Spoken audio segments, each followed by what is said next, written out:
Hello, this is Megan Hairston for my CI350 YouTube instructional video. For my lesson, I'll be teaching you basic color theory. To begin, I'd like to introduce you to the primary colors. This is yellow, red, and blue. From these colors, you can create any other color in the rainbow, or the secondary colors. Now, in elementary school, we learned that when you mix together red and yellow, it would create orange. Or if you mixed blue and yellow, it would create green. Or even if you mix together red and blue, it would create purple. Now, if you're a painter, you may want to maybe make a color darker, depending on how you're creating, like what you're painting.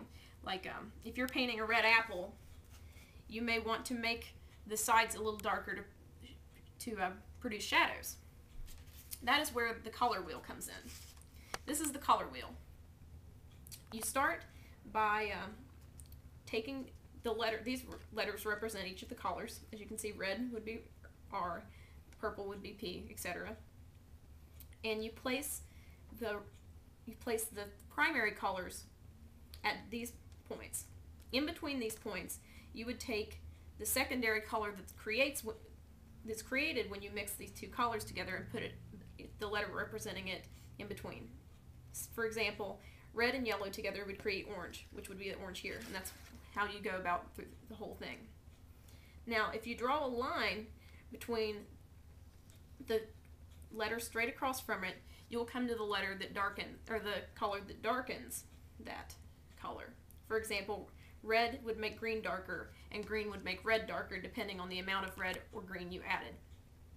So if you're drawing a tree, you may want to make the leaves look darker, and so you would add a little bit of red to the green paint. This could be an example. Like, I have my green here, but it will be a darker green once I've added the red. But it also creates like a brown. This would shade really nicely with a green. Although it may be ugly now, but it would really work well on a canvas. Now, brown is created when you mix the two colors that are on the opposite sides of the color wheel. Most people would think when they're painting that they would want to shade with black, but this is a huge mistake, because black it's not really a color that you should use when you're painting, because any other color that you create could be created using the three colors, red, blue, or yellow. This has been my YouTube instruction video, and if you want any more information, you can visit my website, my wet paint website. Thank you.